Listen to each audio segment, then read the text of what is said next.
Hey, hello and welcome to another dog fooding session. This time we're trying out Primodium. This is a new game I've come across, allegedly fully on-chain. Let's test it, check it out, as a brand new user who knows nothing about the product. As a reminder, I am testing in these dog fooding sessions products that I encounter with little to no experience or knowledge about them beforehand, to approach them as a brand new user, test their usability, test their kind of mainstream appeal, whether or not they hit or miss the target audience, and so on. Now, I don't really know who the target audience is, but we'll see how that plays out. I am admittedly approaching this as a Web3 initialized user, so I do have a wallet, but I will try different modes, including the guest mode as well, so that we can see what happens. Now, Primodium is a game that allegedly features ship customization or algo building and insertion into these ships for some or other purpose of base building and so on. So I don't really know many details, so let's see what we can find out. Come and learn with me. Now, let's see if I can log in as guest. I sure want to log in. You will not be able to win prizes or play across devices. Well, I kind of want to win prizes, so this is kind of, let me win prizes. So let's cancel this. What is injected? Right, okay. So this is going to summon MetaMask, which is basically what's injected for me right now. I don't ever want to use Wallet Connect. I don't like centralized services behind my wallet. And I don't like Coinbase Wallet very much because it takes too many shortcuts for my liking. So I will be using MetaMask, even though the user experience of MetaMask is just as horrible as manually writing mathematical formula to sign transactions. It's a shame that we're forced to use it, but let's use it. So first I have to unlock my my wallet.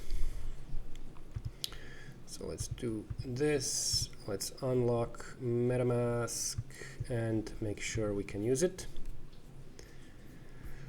I will connect my main account, and looks like Primodium immediately connects and then will drip some testnet ETH to me. So now switch to Caldera Sepolia. For an uninitiated user, they don't know what this means. I know it's a testnet, and I'm okay with it adding a network to my MetaMask, but a new user is going to be absolutely confused by this.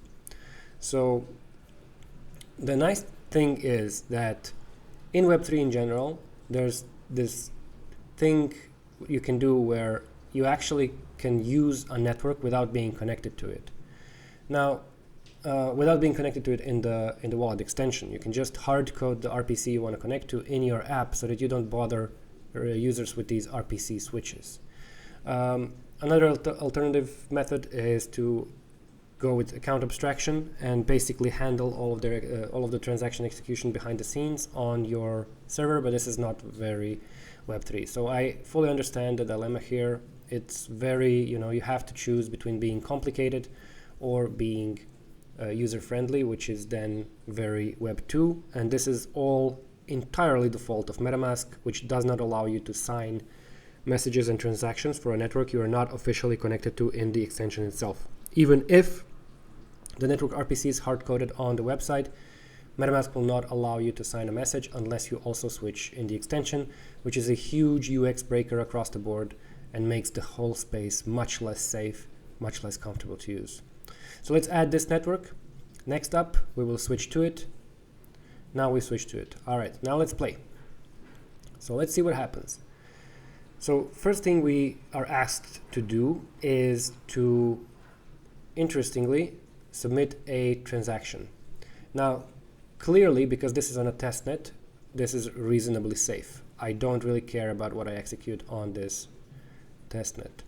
But this is absolutely terrible for new users. So not only does it estimate the fee in dollar amounts, which will scare new users because they don't know that testnet ETH does not have a value, it also asks you to submit a transaction just to start playing. This is not good UX. The game should have a different onboarding process that makes sure that the user is unique and real, maybe based on social login to use as a seed for their kind of like a temporary private key of some kind, and then mint into that, any kind of a reasonable proof of uniqueness is acceptable, but not submitting a transaction. This means, well, I mean, if this game is targeting primarily Web3 users, then yes, okay, it makes sense. But as you know, as the entire Web3 space has maybe 30,000 unique people in it, unique users, and maybe 1,000 of those are into Web3 gaming, I don't think this is the target audience to aim for. Anyway, it looks like I might have some ETH already dripped to me. So let me reject this transaction first. Oh, yeah, so this rejection is very, very user unfriendly, and it just disappears, right? So not good at all. Now, it looks like I do really have some ETH in my account here. Let me just check if I can see where that money came from. All right, so 4 minutes ago, I got 0.02, 0.02 from this faucet of this game. So this is a little confusing, you know. If the game trusts me enough to give me some ETH to play with, then the game should trust me enough to mint for me and not ask me for a transaction fee when I'm registering.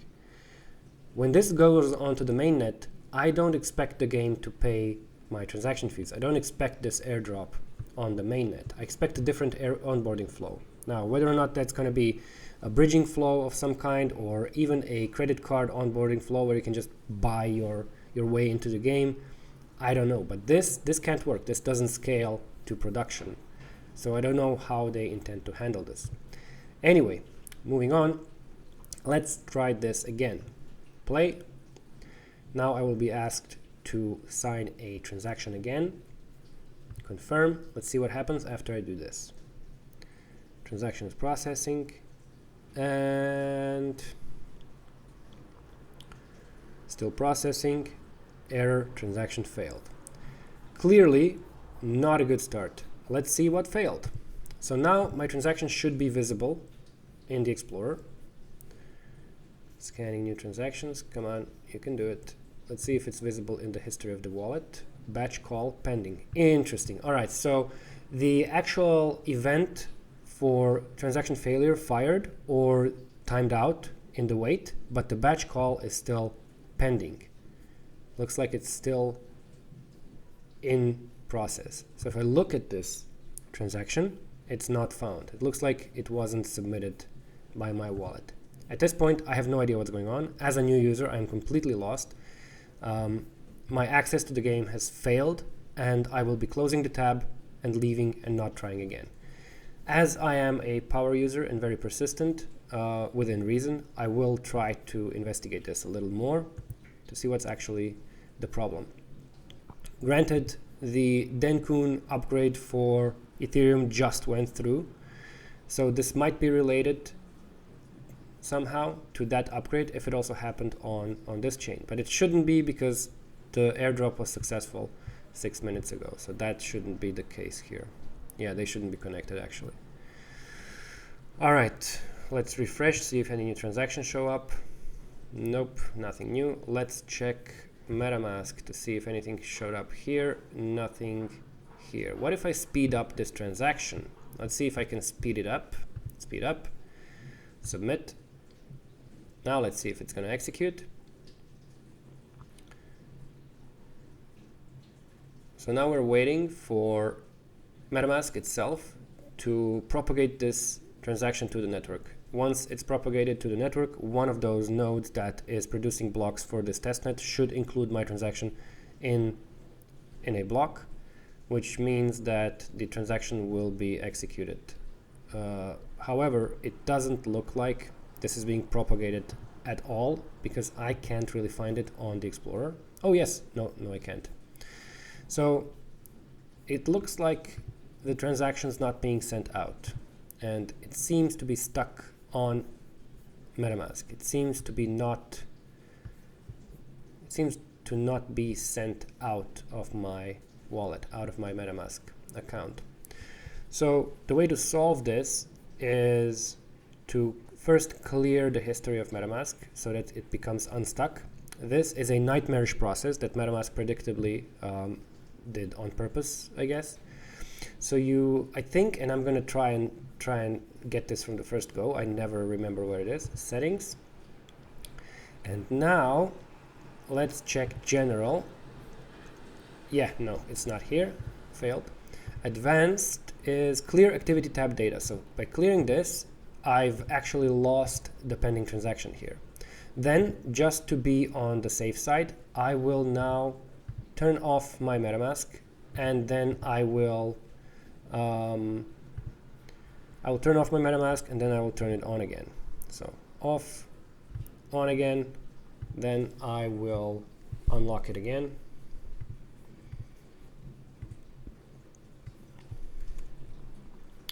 And now we are back. Now let's try again. Just to be safe, I will refresh. Hydrating from indexer. Okay, so not all that on chain. Let's play. I will be asked to sign a transaction again. Batch call to this address. Maybe while we're waiting, we can check out. Let's confirm, and then while we're waiting for the transaction to execute, let's see what happens. We can check out that. Oh, there we go. It worked. All right. So I don't know if you can hear this music of the game, but it's pretty loud, and I don't really see a volume menu. So let me just. Oh, there. Audio. Perfect. All right, let's reduce this down.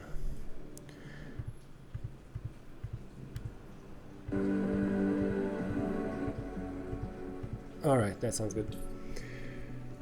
Great, we're in the game. Game looks good.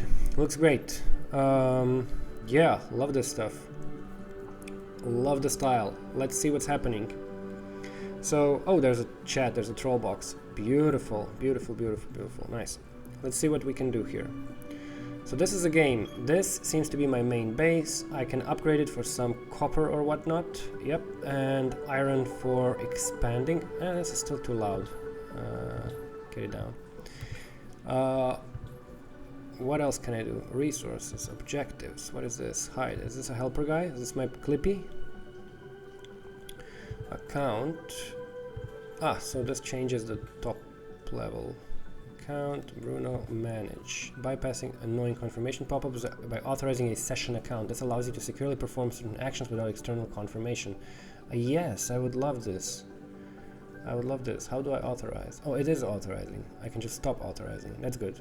See details, session address. Okay, so this seems to be a key that is stored in my local storage that will be signing transactions for me. This is great, and this should have been done as an onboarding process, not with my, not with submitting a transaction. It should have been generated for me, and then I should have been told to seal the deal by submitting an on-chain transaction while already in the game, not before the game, to push users away. So let's put a basic iron mine down. Can I put it? Where can I put it? Oh, okay. So these resources here. Wait a minute. Let me check what this is. I can't inspect this. No. All right. So what is this? This does iron. This does copper. This seems to be multi-resource thing. Costs. Garage, workshop, iron plate factory. Okay, so I guess I need copper first. I need copper for this iron plate factory. I need iron for a garage. I need copper plates maybe for workshop.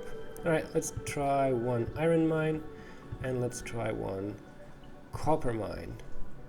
Another iron mine, another iron mine, and then another copper mine, and then another copper mine. Cool. So that's my blueprints. What is objectives? Aha. Select the iron mine on the building menu below and place it on the iron ore tile. Iron mines produce iron. Oh, how did I not see this? All right. Silly Bruno.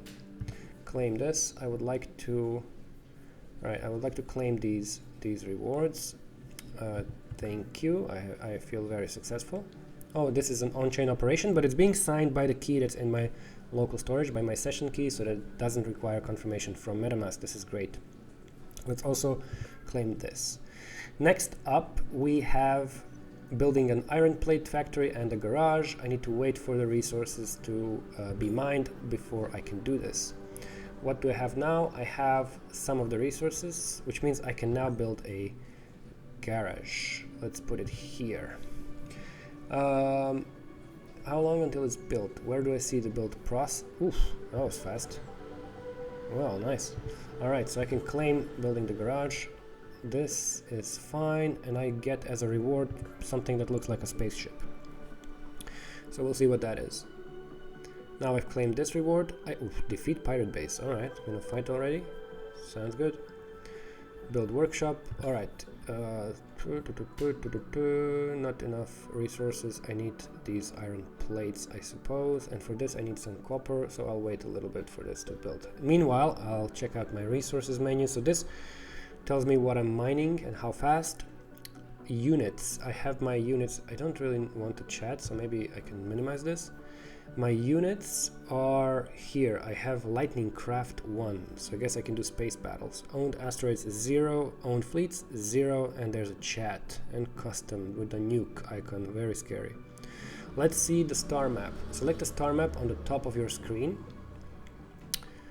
Top of my screen?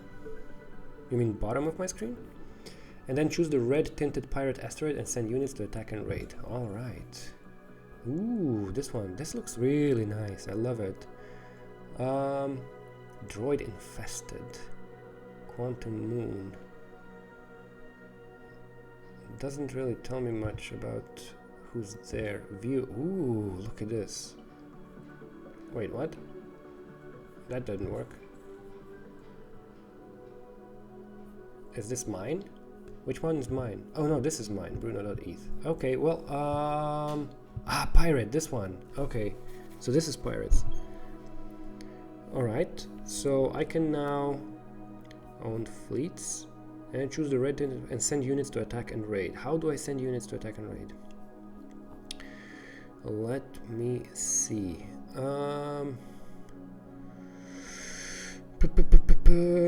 It's not very clear how to send units to attack and raid. So, own fleets. Where are my units now? I can't see my units. So maybe I need to, let's return to building. Maybe I need to turn my units into a fleet somehow? No? No.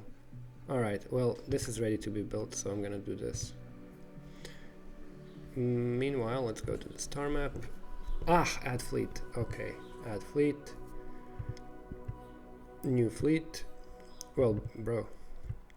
To transfer all. Hold shift to transfer all. Alright. Nice. Create fleet. Can I name my fleet? This is also an on-chain operation. I like that. So now I have a fleet. And now, oh, the fleet is orbiting my asteroid. That's cool. That feels powerful. And so now I can send the fleet, move, attack, move, manage, transfer, send, attack, land, defend, block, clear, and recall. Stance. Okay, if I click on this asteroid, I can, oops, no. Click on this asteroid, and then I can maybe then choose the red tinted pirate asteroid and send units in to attack and raid. How do I send units in to attack and raid? Maybe I can just own fleet. I can just move them to this, and so they will maybe automatically attack. Let's see what happens. Okay, they're going. This reminds me very much of the Dark Forest game, which was much less responsive. Used ZK proofs to hide where everybody is on the map. Very cool game. Hard to master, but a very cool demo of blockchain technology and ZK in general. So now my fleet is going to attack the asteroid. Let's see what happens. If I click on this, I can cancel the attack as well, I guess. So now what's happening? So now I'm orbiting and now I can attack. Ooh, alright. Attack? Yeah, attack. Come on. I guess this is going to be a transaction as well, so we're waiting for it to execute, and now boom, boom, boom. Alright, victory. Battle report. Where is the battle report? Please tell me. See details in the battle report. Oh, battles, there we go. Sweet, Romeo, Juliet, Lima. I kind of don't want them to be called this, but okay. Okay, I pillaged some iron from them. Cute, and no other consequences. So I basically blew up the thing. These guys. So I assume these guys are. This is not a player, right? This is just a generally small titanium droid infested. What if I move my guys over here and then attack this asteroid? What's gonna happen? Let's see. All right. Anyway, I can claim now this attack was done. What's this? 40 out of 55. Build iron plate factory. Let's claim this one. All right. My guys are coming over here. And let's see if we can kick the ass of this asteroid, huh? Pew pew. Oh no, I can't. So it's not hostile, so I can't attack it, I suppose. Oh, wait a second. Oh no. Look, I got wrecked. Oh, it's 16k defense. Oh, that's oof. Bad move on my part. Bad move on my part. All right. Well, that sucked.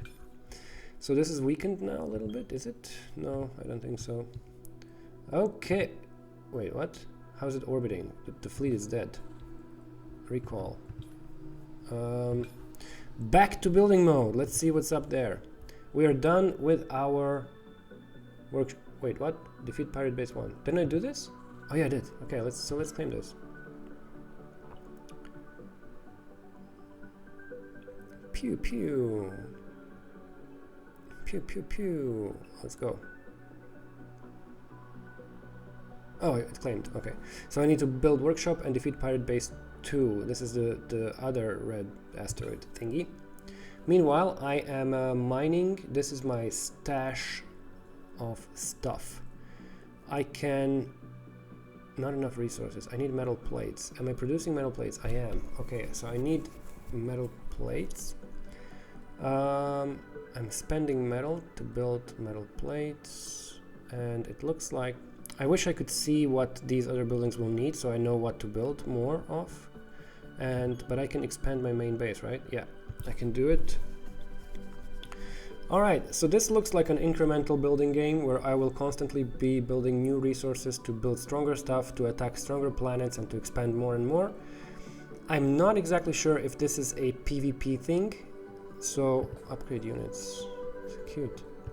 I'm not exactly sure if this is a PvP thing and if I'm gonna encounter other players.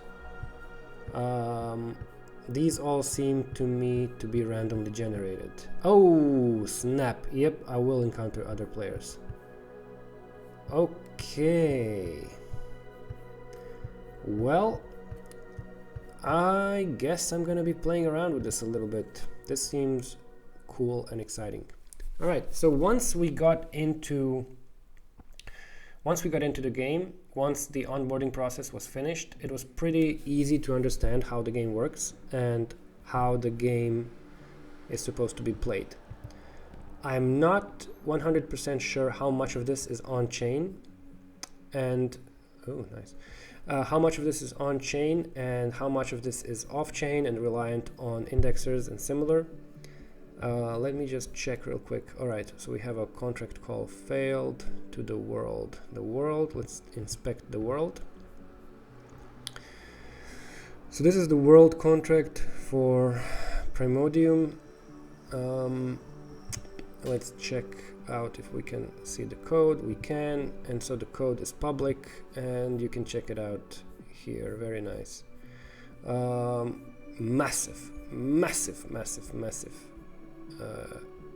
Massive game, really cool. Okay, well, inspecting how much of this is on-chain in terms of game logic and so on will take a little while, so we'll take a look at that later, but it looks like there's a lot of on-chain logic here, which, if my assumption is correct, means you can easily extend this game by building for it. You know, build dashboards that read and write this sort of stuff, build alternative combat UIs and so on. I'm not sure if it would be possible to reuse the private key of the session key. Let's see here. If I'm checking this out, copy address. Let me check if I can inspect my session address. I should see its transactions here. And sure enough, I do. Excellent. Okay. So let's inspect one of these randomly. This was a call to the world contract, which yeah, not too straightforward what it's calling here, but fleet create. All right, so this is the fleet creation function that I called. Very nice. So this means that I can actually, once I'm initialized in the game as a player, I can run these transactions from anywhere. I can actually fairly easily build custom clients for this game, which should be really interesting as a player-driven kind of environment. And yeah, I really like the idea of being able to build custom planets, custom things, custom functionality. I do hope that they expand it even more and add modular NFTs, so that we can literally equip things into our, ships, into our planets, so that these equipables become really a part of everything that you can do in a decentralized way, so that we don't rely on servers and so on. So modular NFTs are perfect for this, but the game is pretty nice as is. Graphic style is nice, UI is nice, chat is built in. It is really nice. Yeah, looking forward to exploring this some more, and maybe later on building on top of it. Good job, Primodium team. We'll get back to you again in a future session to read the contract and actually judge how Web3 this game is, how decentralized it is, and how easy it is to build on top of it. Thank you all for following along, and I hope you'll join me on this cosmic journey. See you in the next one.